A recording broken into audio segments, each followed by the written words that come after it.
বাবার কাছে সন্তানের লাশ, মারা ছেলে আর বাসা নাই। এই ছেলেটি আসিফ আহমেদ। গতকাল সকালে বন্ধুরা মিলে গিয়েছিল কক্সবাজারের হিমছড়ি সৈকতে। সেখানে সাগরের উত্তাল ঢেউ এক মুহূর্তে কেড়ে নেয় তাকে। উদ্ধারকর্মীরা সারাদিন চষে বেরিয়েছে, সমুদ্রকে বারবার জিজ্ঞেস করেছে আসিফ কোথায়, কিন্তু সাগর ছিল নীরব। অন্ধকার গিলে রেখেছিল আসিফকে, তবু সাগর তাকে গিলে খায়নি, ফিরিয়ে দিয়েছে। আজ বুধবার ভোরবেলা স্থানীয় জেলেরা সমুদ্র তীরে ভেসে আসা এক মরদেহ দেখতে পান সমিতিপাড়ার নাজিরার টেক সৈকতে। হ্যাঁ, সেই মরদেহ আসিফ আহমেদের, সেই আসিফ যে ডুবে গিয়েছিল হিমছড়িতে। আর জানেন, হিমছড়ি থেকে নাজিরার টেকের দূরত্ব প্রায় 15 কিলোমিটার। হ্যাঁ, ঠিক শুনছেন, 15 কিলোমিটার দূরে ভেসে এসেছে এক নিথর দেহ। স্রোতের দাপটে, ঢেউয়ের খেলা আর প্রকৃতির নির্মমতায় একটি নিষ্প্রাণ শরীর এই ভয়াল পথ পাড়ি দিয়েছে। সেখানে সে গড়িয়ে গেছে ঢেউয়ের তলায় তলায়, মারাত্মক পাথর আর স্রোতের সঙ্গে ধাক্কা খেতে খেতে চুপচাপ সহ্য করেছে সাগরের প্রতিটি আঘাত। অবশেষে একটি ভিন্ন তীরে নাজিরার টেক সৈকতে ভেসে উঠেছে সেই দেহ। এই শুধু 15 কিলোমিটার না, এটি এক মৃত্যুযাত্রা। প্রকৃতি যেন তার শেষ দায়িত্বটুকু পালন করে বলেছে, নাও, তোমরা যাকে খুঁজছিলে ও ফিরে এসেছে, তবে প্রাণহীন হয়ে। জানা যায়, মঙ্গলবার সকালে কক্সবাজারের হিমছড়ি সৈকতে চট্টগ্রাম বিশ্ববিদ্যালয়ের 3 শিক্ষার্থী 21 বছর বয়সী AKM সাদনান রহমান সাবাব এবং 22 বছর বয়সী অরিত্র হাসান পরীক্ষার ক্লান্তি ভুলে সমুদ্রের ঢেউয়ের মাঝে প্রশান্তি খুঁজতে নেমেছিল। কিন্তু সেই আনন্দঘন মুহূর্ত এক নিমিষে রূপ নিল চরম বিষাদে। উত্তাল সাগরের তীব্র স্রোত তাদের টেনে নিয়ে গেল গভীর জলরাশির অতলে।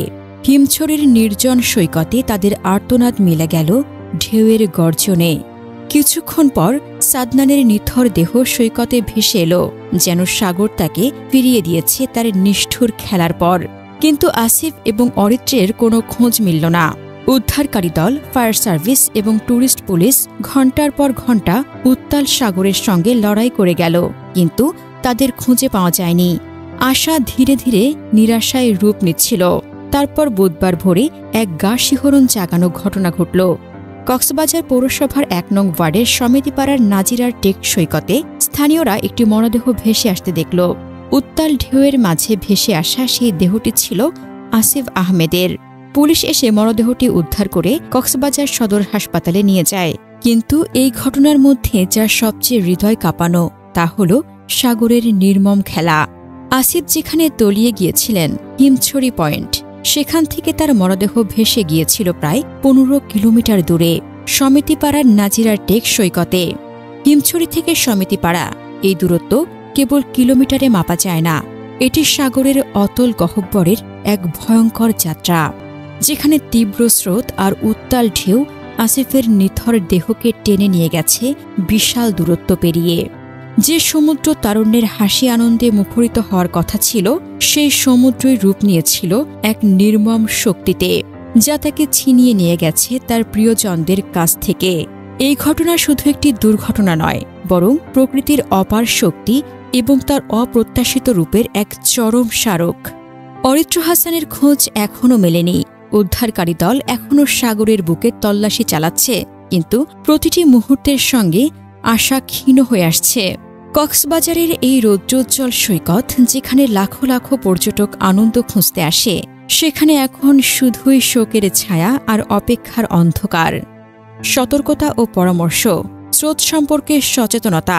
সমুদ্রে গোসলের আগে স্থানীয় স্রোত ও পানির গভীরতা সম্পর্কে জেনে নিন। হিমছড়ির মতো এলাকায় স্রোত প্রায় অপ্রত্যাশিতভাবে শক্তিশালী হয়ে ওঠে।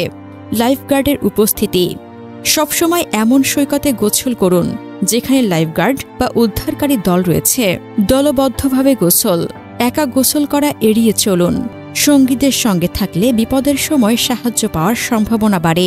সতর্কতা চিহ্ন মেনে চলা: সৈকতে স্থাপিত সতর্কতা চিহ্ন বা নির্দেশনা মেনে চলুন। বিপজ্জনক এলাকায় প্রবেশ করবেন না।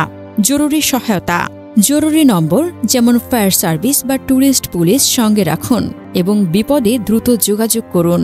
সমুদ্রের সৌন্দর্য উপভোগ করুন, কিন্তু তার অপার শক্তিকে কখনো তুচ্ছ করবেন না।